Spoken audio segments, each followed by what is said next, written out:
शहर के फ्रीगंज स्थित पाटीदार अस्पताल में सुबह करीब 11:30 पर आग लगने से अफरा तफरी मच गई। सूचना मिलते ही दमकल और पुलिस प्रशासन का अमला मौके पर पहुंच गया और यहां अस्पताल में कुल 80 मरीज भर्ती थे।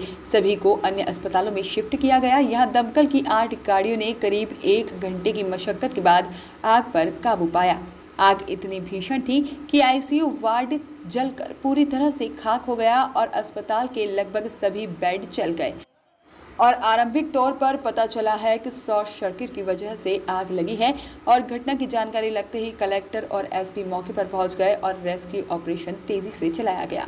अस्पताल में भर्ती 80 मरीजों में से 11 मरीज उस आईसीयू वार्ड में थे जहां आग लगी थी और 4 मरीज आग से झुलस गए हैं। आईसीयू के 2 वार्ड में कोरोना के करीब 24 मरीज थे जिन्हें आरडी गार्डी अस्पताल में भर्ती कराया गया है। यहाँ से सभी मरीजों को अलग अलग अस्पतालों में भर्ती कराया गया।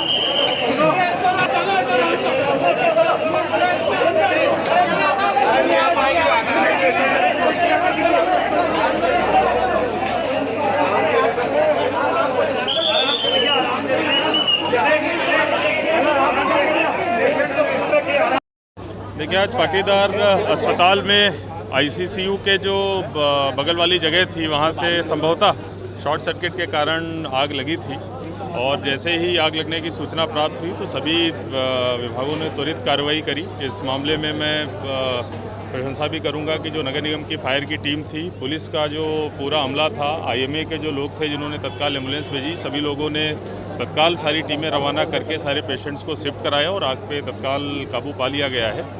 और यहाँ पे लगभग अभी फाइनल आंकड़ा आना बाकी है, लगभग 80 के आसपास पेशेंट्स एडमिट थे, जिसमें से 11 पेशेंट्स उस आईसीयू में भी थे जहाँ पर आग लगी थी।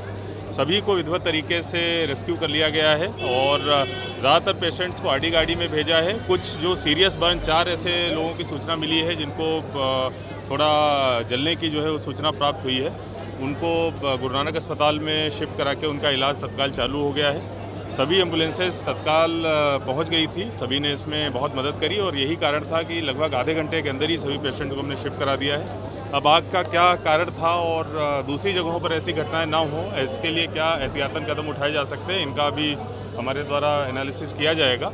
अभी फ़िलहाल हमारी जो प्राथमिकता है वो ये है कि जितने भी पेशेंट्स शिफ्ट हुए हैं उनका भलीभांति उपचार तत्काल चालू हो जाए, उनकी सबकी डेटाबेस बनाना, उनकी क्या क्या स्थिति है, कब कब एडमिट हुए थे, क्या क्या उनको बीमारियां थी, इस संबंध में भी हमारे द्वारा कदम उठाए जाएंगे। उसके बाद में हॉस्पिटल का जो इसको रिपेयर करके कैसे तत्काल चालू कराया जा सकता है, इस पर भी हम लोग कार्रवाई करेंगे और भविष्य में ऐसी घटनाएं ना घटे और अगर कहीं इस प्रकार से कोई घटना होती है तो उसके लिए हमारी एसओपी भी तैयार रहे, इस पर काम किया जाएगा। सर, कोरोना पेशेंट कितने थे? देखिए, अभी जो सूचना मिली है कि जो 2 आईसीयू के वार्ड थे जिसमें एक में 11 पेशेंट थे और एक में 13 पेशेंट्स थे, उसमें से कोरोना और कोरोना लाइक सिम्टम्स के शायद 20 से 25 के आसपास पेशेंट्स थे। अभी तत्काल रूप से सभी पेशेंट को शिफ्ट करा दिया गया है। अभी हमारे द्वारा जो फाइनल आंकड़ा है वो दिया जाएगा कि कितने पेशेंट कोरोना के थे, कितने दूसरी बीमारियों के थे और कहाँ पे कितने लोग गए हुए। उसका घटनाक्रम है। पाटीदार हॉस्पिटल में जैसे ही आग लगने की सूचना कंट्रोल रूम के माध्यम से दी गई तो फायर ब्रिगेड को बुलाया गया सबसे पहले आग बुझाने के लिए। साथ ही साथ यहाँ जो पेशेंट्स थे उनको शिफ्टिंग करना आवश्यक था, उसके लिए सभी प्राइवेट हॉस्पिटल से कोऑर्डिनेट कराया गया। हमारी पुलिस टीमें और नगर निगम की टीमें पहुँच गई थी, स्वास्थ्य विभाग का अमला भी पहुँच गया और इनकी कई सारी एम्बुलेंसेज के थ्रू इनको शिफ्ट कराया गया। लगभग 35 से 40 मिनट में सभी पेशेंट, यहाँ अभी तक जो जानकारी के मुताबिक 80 पेशेंट हैं, सभी को शिफ्ट करा दिया गया है। सभी का इलाज प्रारंभ हो चुका है और अभी स्थिति सामान्य। सर, फायर की जो संसाधन होना चाहिए अस्पताल में, क्या वो सफिशिएंट? ये सब पूरा विषय आग किन कारणों से लगी, क्या इसमें इंतजाम थे, ये हमारे विवेचना का विषय। कोई बड़ी कैजुअलिटी तो नहीं हुई सर? अभी तक सब सामान्य है और जितने विषय ऐसी जानकारी में जरूर आया है कि जो डॉक्टरों से चर्चा हुई है, कुछ पेशेंट जिनको बर्न इंजरीज है। टोटल कितने पेशेंट? अभी तक 80 पेशेंट एडमिट थे, सभी को शिफ्ट करा दिया। कोई कैजुअलिटी अभी तक कोरोना मरीज? हाँ, कोरोना वार्ड और कोरोना पेशेंट कुल कितने हैं वो अभी जांच की जा रही है, लेकिन आईसीयू जहाँ पे आग लगी है वहाँ कुल 11 पेशेंट हैं। उज्जैन शहर में शनिवार रात्रि 10 बजे से सोमवार सुबह 6 बजे तक लॉकडाउन किया गया है और आज रविवार को महाकाल मंदिर में परंपरा अनुसार आरती पूजन संपन्न किया गया, क्योंकि लॉकडाउन होने से श्रद्धालुओं को किसी भी प्रकार की मंदिर के अंदर परमिशन नहीं दी गई है और उसमें जहां पर लॉकडाउन के दौरान आवश्यक सेवाओं के अलावा किसी को भी किसी प्रकार की छूट नहीं रहेगी। जिला प्रशासन एवं पुलिस प्रशासन द्वारा पूजन घरों में ही रहकर करने की अपील की गई है। मध्य प्रदेश के 12 जिलों में कोरोना के अधिक मरीज पॉजिटिव होने के चलते प्रदेश सरकार ने लॉकडाउन का निर्णय प्रत्येक रविवार को लिया है, जिसको लेकर आज दूसरे रविवार को भी पूरे शहर में लॉकडाउन का पालन कराते हुए जिला प्रशासन और पुलिस प्रशासन सड़कों पर दिखाई दिया। शीतला सप्तमी का पर्व होने के बाद भी लॉकडाउन रहा। हम सभी जानते हैं कि यह महामारी अपना प्रचंड रूप धारण कर चुकी है और अभी वर्तमान में इतने केसेस कोविड के बढ़ चुके हैं कि जिसकी वजह से ना चाहते हुए भी यहाँ पर लॉकडाउन की स्थिति बन चुकी है। और चूँकि लॉकडाउन हो चुका है तो उसी प्रकार मंदिर के अंदर उसके कारण दर्शनार्थियों की संख्या खत्म हो चुकी है। किसी भी दर्शनार्थी को, किसी भी यात्री को मंदिर के अंदर प्रवेश नहीं है। लेकिन आज शीतली सप्तमी है और शीतला सप्तमी के दिन आज बाबा की वही नियम से जो परंपरागत पूजन आरती जो समय पर होती है वो सारी आरतियाँ संपन्न हुई है। उज्जैन जिला प्रशासन एवं पुलिस प्रशासन द्वारा शीतला सप्तमी का पूजन घरों में ही रहकर करने की अपील की गई है।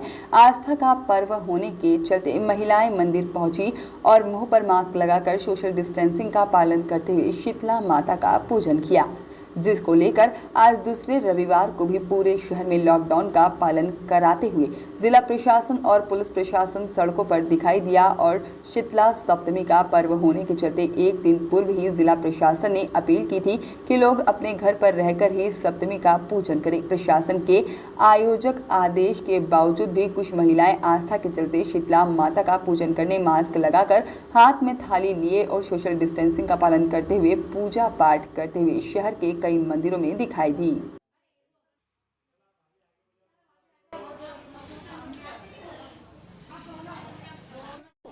पंचमी के 2 दिन बाद छठ सप्तमी के दिन पूजा होती है, तो उसके लिए सब महिला बनाती हैं, ठंडा वासा बनाती हैं। और दूसरे दिन इतनी लॉकडाउन के बाद भी हम लोगों ने उसका पालन करा है। सबको दूर दूर खड़े होकर मास्क लगा के उसकी पूजा करवाई गई है और सब प्रसाद चढ़ा रहे हैं और अपनी पूजा कर करके घर जा रहे हैं। ज़्यादा भीड़ इकट्ठी नहीं कर रहे हम लोग। क्या नाम है? संजय लता यादव। त्योहार परिवार की सुख समृद्धि के लिए मनाया जाता है, रोगों से शांति के लिए मनाया जाता है, ताकि आपके परिवार में कोई रोगी ना हो और स्वस्थ रहे, सभी पूरा परिवार स्वस्थ रहे। और ठंडा वासी ही बनाया जाता है, एक दिन पहले बना के फिर माता जी को चढ़ाया जाता है और इसी का भोग लिया जाता है, प्रसाद लिया जाता है। आज लॉकडाउन है, आप जिस तरीके से आए हो, क्या आपने मास्क भी लगाकर? हम लॉकडाउन का पूरा पालन कर रहे हैं और मास्क लगा के आए हैं। हम सोशल डिस्टेंसिंग का पालन कर रहे हैं और हम पूजा उसी आधार पर कर रहे हैं जिस तरह प्रशासन ने हमें बताया गया है। क्या नाम है आपका? मेरा नाम अंजना शर्मा है। मनाते हैं, शीतला माता की पूजा करते हैं। हम घर में सब लोग ठंडाई खाते हैं और माता जी इस दिन जो है बहुत क्रोधित हुई थी किसी कारण से, तो उनको शांत करने के लिए सब चीज़ें ठंडी करते हैं। मतलब और क्या महत्व है माता जी? पर्व का दिन है शीतला सप्तमी। आज के दिन माता शीतला का वर्णन हमारे स्कंद पुराण में भी मिला है और इन्हें रोग की देवी बताया गया है। जिस प्रकार जो चेचक का रोग होता है, दूसरे रोग होते हैं, उन रोगों को समाप्त करने के लिए आज शीतला माता की पूजा की जाती है और रात्रि में एक दिन पूर्व भोजन प्रसाद बनाया जाता है। प्रातःकाल माता को उसी दिन सुबह में यह भोग लगाया जाता है और आज के दिन हर मनुष्य जो भी है माता की पूजा करते हैं और उसके बाद में फिर उस भोजन प्रसाद को ग्रहण करते हैं।